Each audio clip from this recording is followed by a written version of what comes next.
Did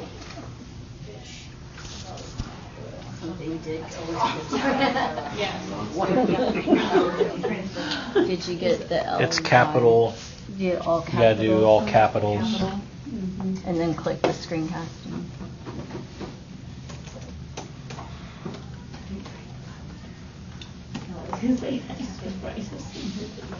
Yes.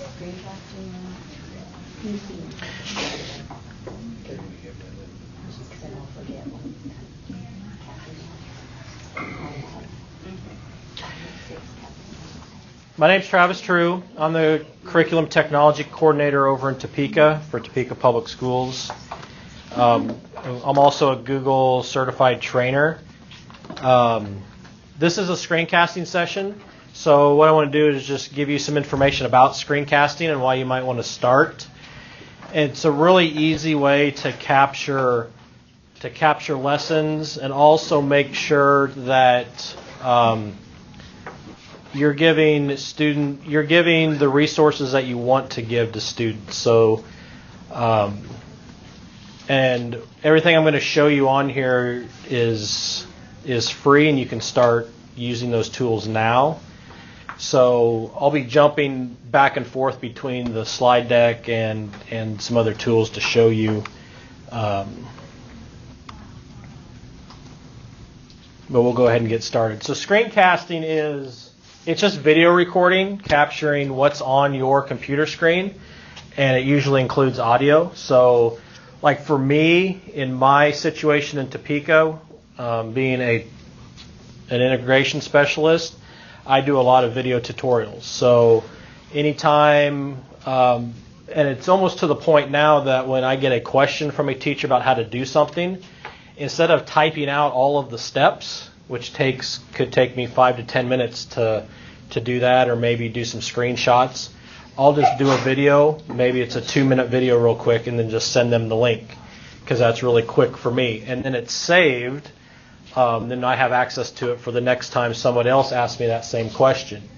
So screencasting is just recording whatever's on your screen using the built-in microphone from your laptop or Chromebook, or a USB microphone that you might have. It's a great way to capture lessons, especially for students who are absent, or if you got homebound kids. We always have a handful of kids that can't come to school because they're sick or for whatever reason, and it's really nice that the teachers are able to either record lessons as they're happening in class, or they can record them later and then put those out on Google Classroom or their classroom website or their LMS, and those students who can't get to class for whatever reason have access to that. And then it's easier for some to review instead of printed notes. Kids that have a hard time reading can watch the videos if they struggle with reading, or maybe that's not an option. And depending on how you set up the videos, they're always available on any device that has access to the internet. So every kid has a phone that probably has data on it that they can view those videos on. Okay, so just some reason. So here, this is from an article I read about about screen capturing, and I'll let you read that. But the one part that I want to point out is the last part. With screencasting and access and the ease of access on the web of the internet, it makes it really easy to make these resources available to students. And there's not really a really good reason why you shouldn't be capturing not all of your class, but the really important parts of your class through video. All right, so let's get started. I'm going to go through some tools, and I'll highlight a few here. 3 that I want to highlight is Screencastify, QuickTime, that's on a Mac, and then if you have iPads, there's built-in screen recording that came out with iOS 11. those are just 3 of them. There's a lot of different kinds of screencasting, either online tools like Screencast-O-Matic, or you can spend several hundreds of dollars on tools like Camtasia and that sort of thing to do some really professional looking videos. But these are 3 that I use, and these are all free. So I'm going to start with Screencastify. This is my go-to. It's a Chrome extension. There's a free part of it, which for the average teacher is good enough for what you're going to do. We have students that use Screencastify to make videos for different things that teachers want them to do, whether it's record presentations if they're not going to be in class during that time. They can record them ahead of time, do interviews. We have some music teachers that will have the kids, like there's a choir teacher that has the kids hold their Chromebooks in front of them and they record themselves singing with the entire group.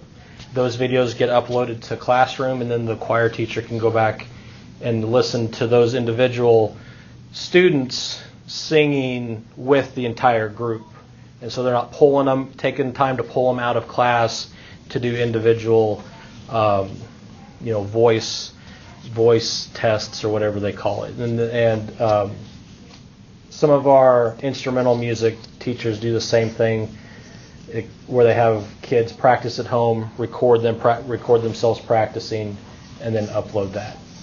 Screencastify works in Chrome in the browser, so it works on Windows, PC, Mac, Chromebook. It'll auto upload to Google Drive, which is nice. You do have the option to upload it to YouTube, and that's part of the free version. You can share those links to Classroom, and there's a few editing options with that. The free version you can use right away. You get 10 minutes.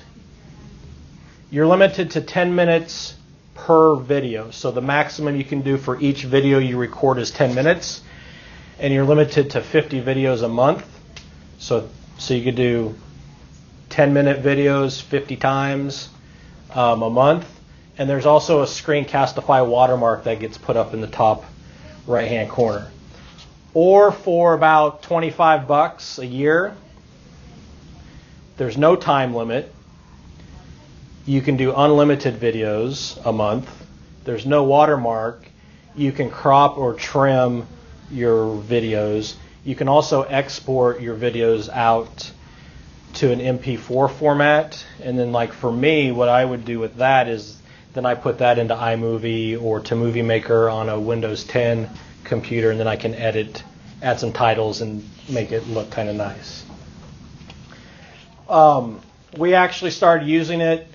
It used to be free and $25 one time. You paid $25 one time, and that's how we got it. So I just paid $25, and I've had it for 3 years, and I haven't had to pay anything else. But they've changed it to, the price of a couple pizzas, and once a year, and you can have. I know, right? That's somebody's weekend right there. At our house, that's about half of a Saturday night at our house.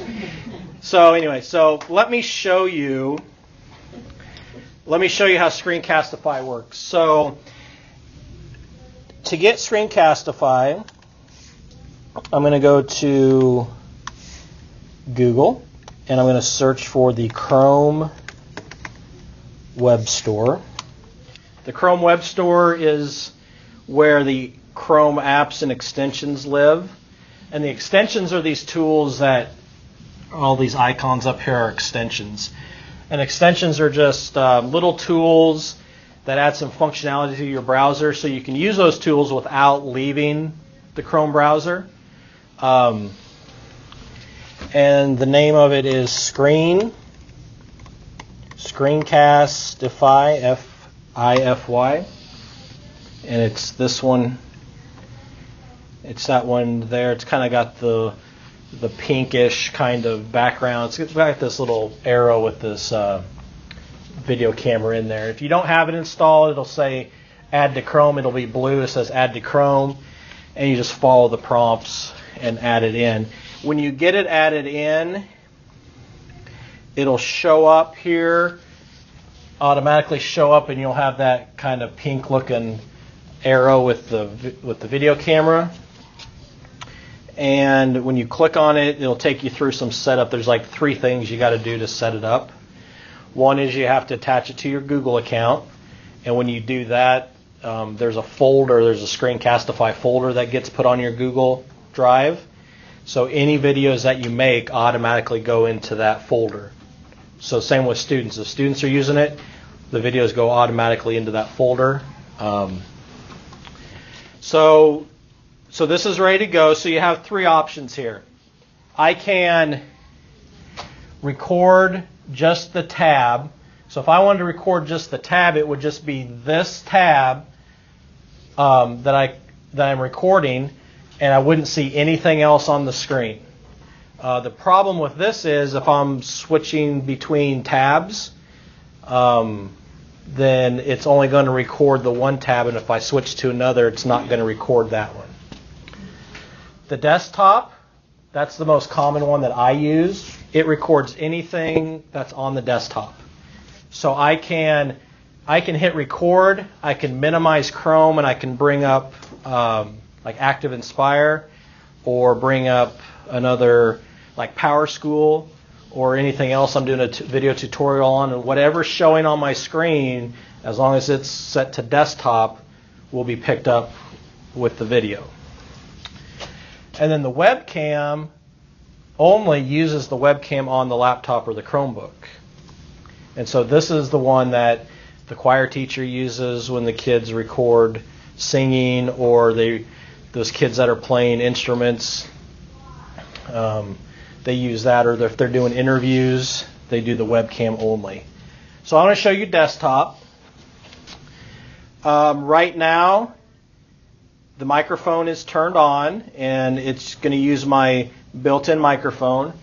If you've got a USB microphone, that'll pop up on the list, and you can pick that. And then enable webcam. That's going to be turned on by default also. And what that does is at the same time you're recording your screen, your webcam is going to record you talking. And right now this is set to put a little box down here in this corner showing you talking through the lesson. And you can turn that off if you don't like that. I'm going to leave it on so you kind of see what that looks like. So right now that's set how we want it. So if I click record, it's going to ask me what screen I just hit share. Three. It counts down. 1. And now it's recording. So it's recording my mouse movements. It's also recording audio through the built-in microphone. And you can see the webcam down here in the corner. And if I skip through the presentation, it will record that. These tools down here are annotation tools. So I can take a pen tool and I can highlight different parts as I'm recording. And the little pointer tool or the mouse tool, it's set to anytime the mouse gets clicked, you see that red circle highlights the mouse. So that will show up on your final video too. Or you can, if you don't want that, you can shut that off. Or there's this laser, well, it's kind of not laser pointer, it's kind of spotlight mouse. So you do have some annotation tools. Or if you don't like those, you can just close that and shut it off. When you're done recording, you can either click the stop sharing button here at the bottom, or you can come back up to the extension and click the big stop button.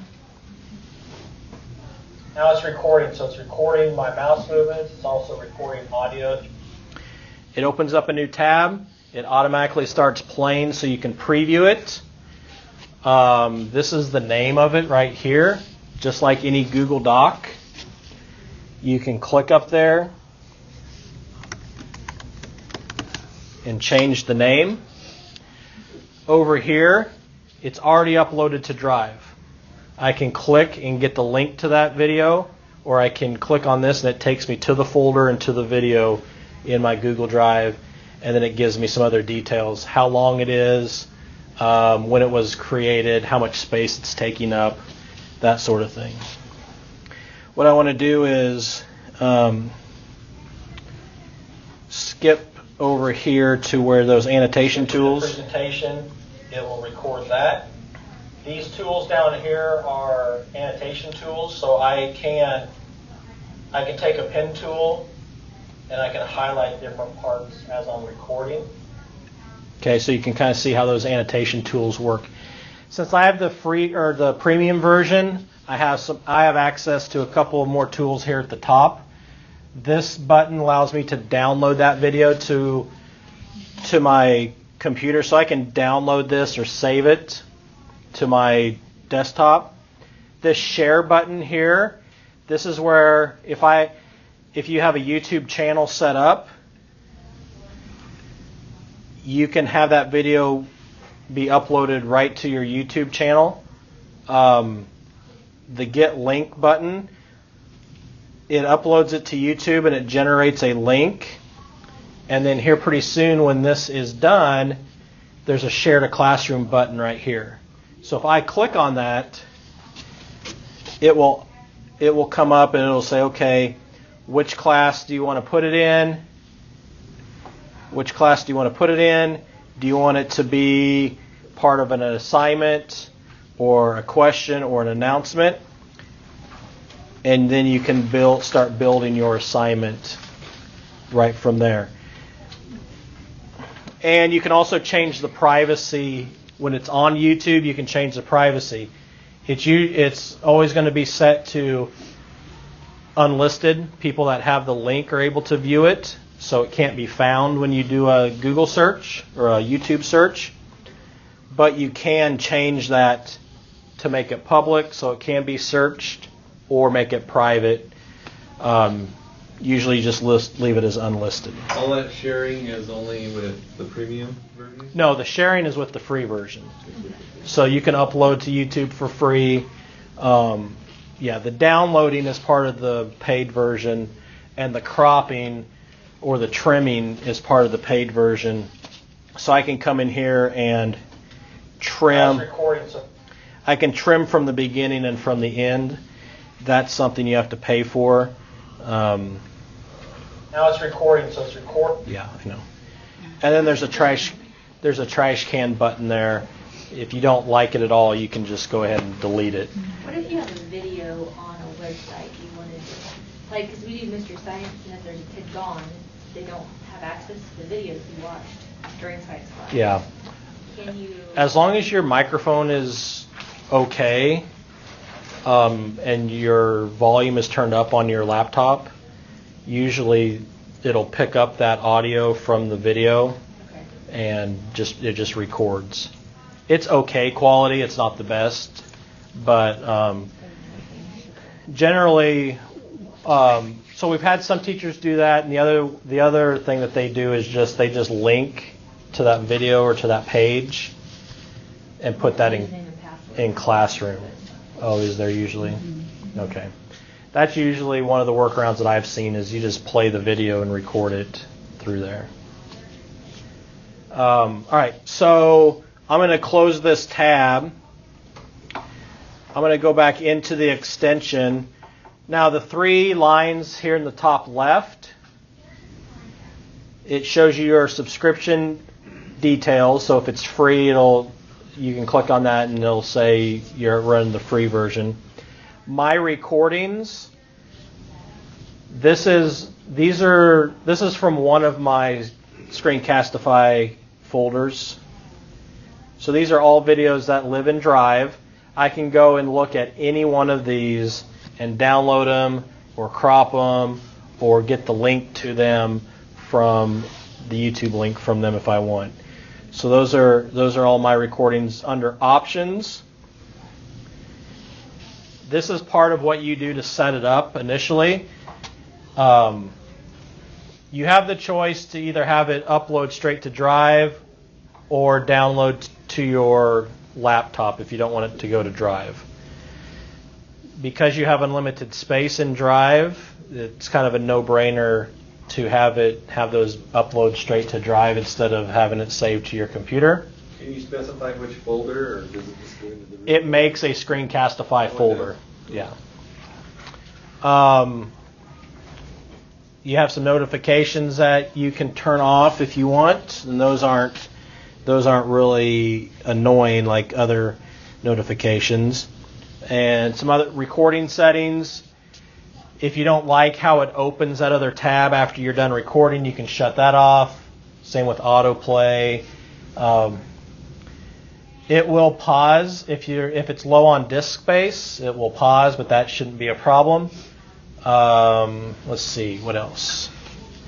Under advanced, and most of these, I've never changed any of these, but I just want to show you where those are.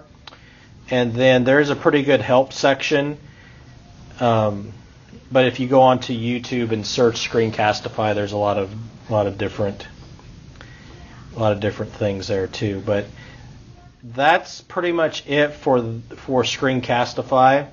What I did want to show you was for the webcam. If you click on that square, you have the option to put that webcam video in one of the corners if you have that turned on. So you can pick one of the corners. If you don't like it in the bottom right, you can pick one of the other corners to put that in. On the Browse tab, you have those same options. On the webcam, you're obviously not going to have the smaller camera window because it's recording with the webcam. Let me see.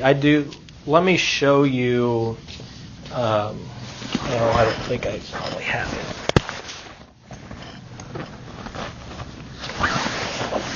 No, I don't have it.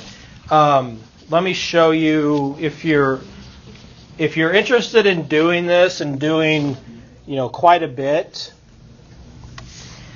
You want to invest in a fairly decent USB microphone.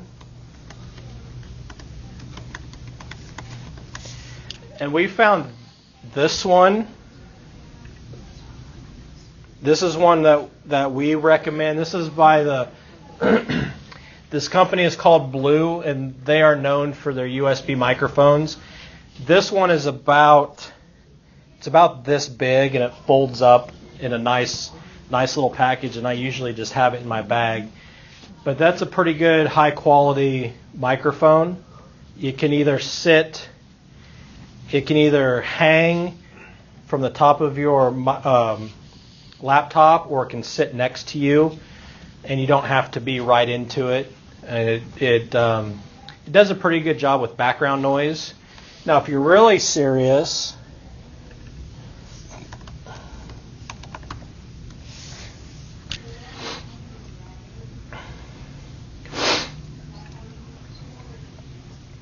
you can invest in the Yeti microphone. It's the same company.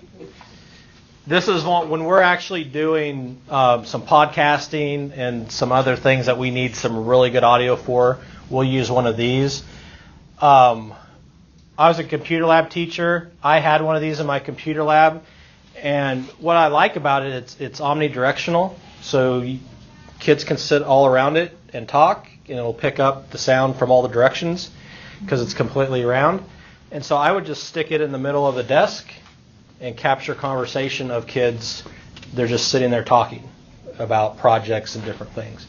And they didn't have to hand the mic and pass the mic. They just sat there and talked.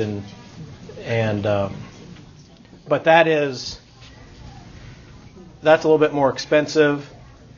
But that's one we use for some more professional podcasting types of things. Or you can buy USB mics from like Walmart for $15-20 too. I mean, you can get them fairly inexpensive. So any questions about Screencastify? When people ask about screen recording and screencasting, this is the one. This is the very first one I talk to them about and show them, and usually it's the one that most people start using. There's another one that's similar to this called Screencast-O-Matic. I haven't used it for a long time. I use this one. I started using this about 4 or 5 years ago, and I haven't found another one that does anything better. So this is one I just kind of stick with. And this is one I use pretty much every day. I don't think there's a day goes by that I don't use this to make some sort of video with. So you could be on the Promethean and still... Yeah, as long as it's showing up on your computer. Yeah, you can. So ActiveInspire has the video recording feature, but those videos take up a lot more room and space than these do. And these, it's just easy to, you just throw them up on YouTube a lot quicker too. Can you pause the video halfway through? Yeah. It's a 10-minute limit, so while you're recording. Yeah. So when you start the recording. 3, 2, 1. Oh, hold on. Stop. That's what the webcam one looks like. Don't need to see that.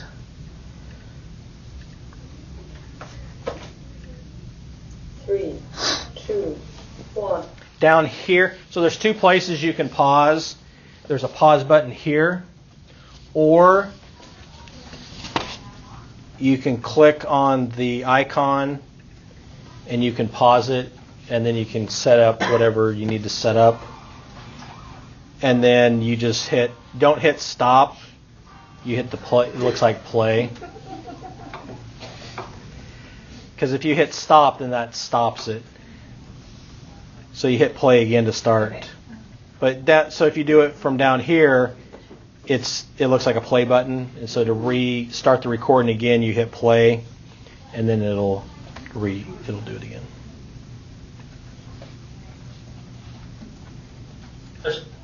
The other thing that you'll notice, let me start one more, is 3, 2, 1. You'll get this red blinking circle that's recording. So that's the tab you started on. If you're in desktop mode, that's not everything that's going to be recorded, because I can come up and I can minimize and pull, open up ActiveInspire or something else. And as long as you're seeing this, then your recording is going to be okay. And then you just stop it however you want to stop it.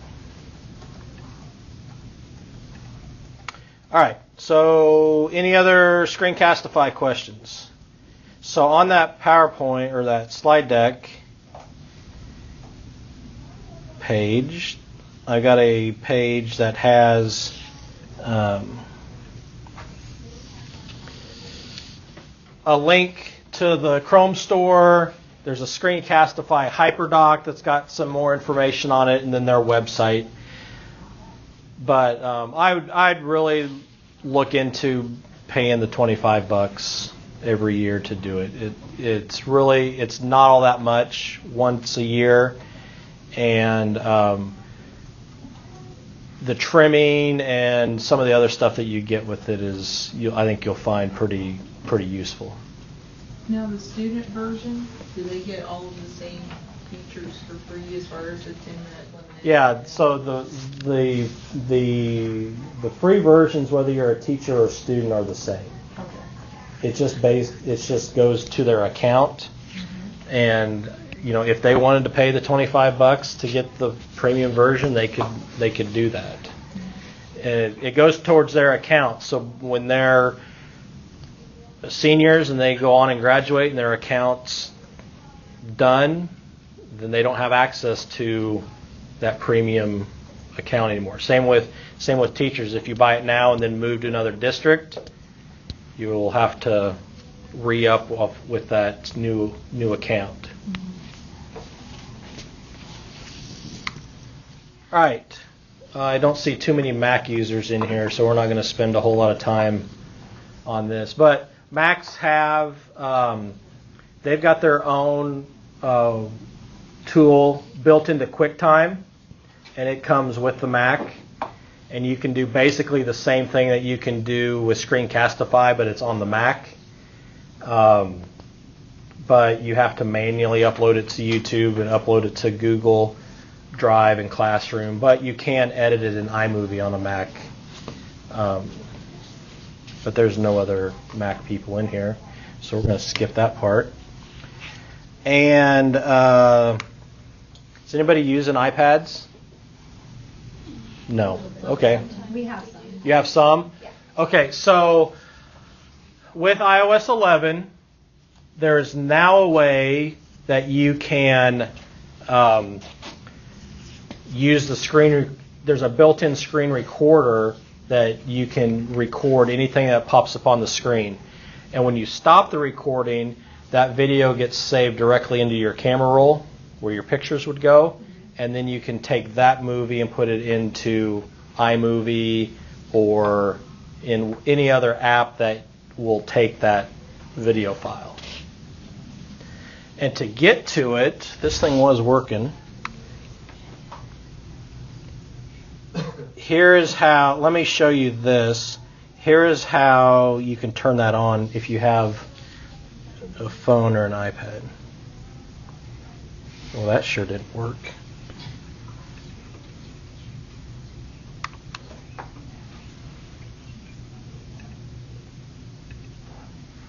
Good morning, afternoon, or evening, as the case may be. This is Jeff Bush with the Mac Observer, and right now I'm going to show you how to take advantage of screen recording on iOS 11.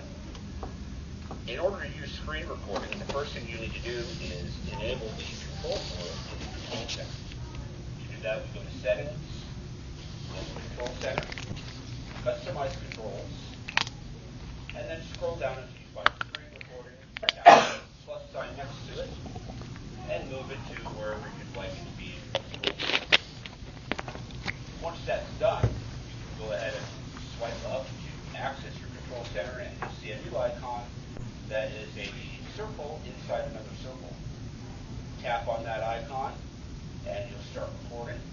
If you want more options, you can hold the icon, deep press it, or 3D touch press that icon. And this is where you'll find an option that a lot of people think isn't there. We hear a lot of people complaining that you can't control audio, that you can't record voiceovers with screen recording. Actually, you can. If you deep press or 3D touch the screen recording control, that brings up a microphone option. You can turn your microphone audio on or off. So when you start recording, it will give you a short countdown, and after the countdown is over, it begins recording your screen. And at that point, you can stop recording either by tapping the red bar at the top of the screen or by going back to Control Center and turning the recording off there. When you're done recording, you'll find your video in Photos, and from there you can edit it to your heart's content, either within Photos or within a third-party app. So that's it for screen recording. Hopefully this helped you out. And as always, have a great day. So you'll have to go into the settings and customize your control center. And then once you have it added to your control center icons, it's just swipe up from the bottom. Bless you. Thank you. Tap on it to start it. What I've found is if you add it and then you tap on it, for some reason, every time I've done it, like if I've turned it on for the first time and then record it, the microphone is turned off. Mm-hmm. So you got to do that long touch, make sure the microphone's turned on, and then you can start recording and it'll capture the audio. But that's really nice, especially, kids have access to it, so if they do any digital storytelling or presentations, they can record those and talk through them, and then they have them right there in their camera roll where they could share them through Google Classroom if that's how you have that set up, or AirDrop them to you if that's turned on for you. All right. So just a few more, let's see here. All right, so just a few more things to think about as far as screencasting. The video management, YouTube, it's unlimited space in YouTube, just like in your Google Drive, you have unlimited space, and you can make multiple channels. Like I think I've probably got a dozen or 15 different channels under my account. We have a training channel. We have a channel for the teaching and learning department, which I work in. So like our math people have some videos that they put in there. Language arts, social studies folks have videos. And the videos don't have to be made public. Probably the majority of our videos are not made public. They're made unlisted so that anybody with the link can view them. So if we put them on our website or email them out or put them on a document, people aren't finding them through just doing regular YouTube search. Using Google Classroom or an LMS like Canvas, you can upload those links pretty easily, especially to Google Classroom. And the videos, like for the students, they don't have to put them on YouTube to then share them with you. They can add those, if it's through Classroom, they can just add them to the assignment as the video. So they don't have to put them on YouTube. Because I know some districts block students from creating channels. So as long as they have the video in their Drive, they can upload it from Drive to their classroom assignment. And then Google Drive, you can save those in Google Drive. They're automatically saved if that's how you choose to do that when you set it up. And then you can share those videos with whoever you want, just like documents. Reasons to screencast, we kind of talked about this. Give kids access lessons outside of the class time. Those homebound kids, those kids that are sick, those kids that can't seem to get to class. At least you give them that option. You can't force them to watch it, but when they come back and you say, hey, you had the options right here. This is where those things are. At least you give them that option to do that. Lesson planning tutorials for students and parents. When our youngest daughter, her first grade teacher did a great job of screencasting different lessons and putting those on her classroom websites for us to look at as parents. Because when our daughter would bring home things like math homework and we weren't showing her how to do it the right way, we could go out to the website and she'd have a really short video on how the kids were taught how to do it, which really helped us, and the frustration level dropped a lot because, it was different. I was taught differently, even though you get the same answer. That's a whole other discussion. Yes, it is. So, but that really helps the parents. If you can make tutorials for parents that show them how to do that or what's being discussed in class, and they're not trying to guess or look it up on a different website or something else, that coming from the parent point of view, that helps a lot. And then lesson plans for subs. I've had teachers that have recorded entire lessons for the day and left instructions and just have the sub just play these instructions for the class. And so those are just a few different ways that you can do that and use those. You use the webcam feature in Screencastify or what else. And then some reasons for students. Tons of reasons. These are just a few. Demonstrate skills. Answer questions with the video. Answer a question with video. Explain some sort of science or mathematical concept, model reading or math. We've had teachers that'll have their students sit down in front of a Chromebook or a laptop, and the student just sits and reads during the center, and they'll capture those students reading, and they go back and rewatch that and see where they're having those problems. Peer feedback, voiceover and slideshows, or with ebooks, recording music and either vocal or music practice. And then recording theater readings. We had a drama teacher that was part of her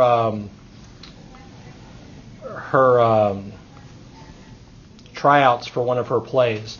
They had to do it. They had to do part of it in front of her, and then they were given a different part that they then had to record by themselves, so they weren't in front of a whole big group of people in the normal tryouts. So just some different reasons. So some best practices: keep your videos under 5 minutes if you can. We always try to, if they're going to be more than 5 minutes, we really try to find a nice place to cut it off. A lot of short videos is better than long videos, and because attention spans seem to wander after a couple minutes. And I'll be honest with you, if there's a video online and I see that it's about the 3-minute mark, I don't know, I'm really iffy on whether I'm going to give my full attention for 3 minutes or not. And that's just me. You better have something pretty good to say within those first 30 seconds or I'm shutting you off.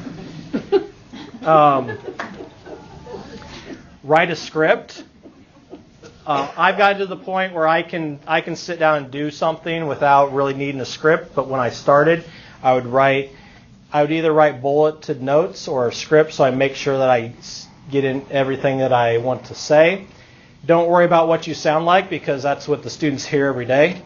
Because that's what people say all the time. Oh, I hate recording myself because I hate what I sound like. Well, You're talking to me right now. yeah, that's what you sound like. So you can't help that. So after you do a few, you kind of get used to it. Plan on making mistakes and starting over. That's the nice thing about it, is you can delete those videos because you will start over. Keep your YouTube videos unlisted. That way people can't search for them, find them. If you want them to, you make them public, but you can just keep them unlisted. And watch your videos, because you'll notice all your ums and okays and those short words that help your mouth catch up with your brain. And so that's helped me quite a bit. Is every once in a while I'll just watch one through and I'll redo it 2 or 3 times, because I have a lot of those okay, likes, and kind of pauses in there. So Kathy Schrock, she's got, I don't know how many different resources and links about screencasting on that page, but that's a huge page of screencasting resources. It's awesome. And then there's a good article about flipping the classroom, and screencasting is one part of that, but there's a lot more work that goes into it, and this just talks about the screencasting part and of that. And it's a pretty good article, so that's what that is. And because we didn't have any Mac or really any iPad stuff, that's pretty much all I've got for you, unless you have any questions.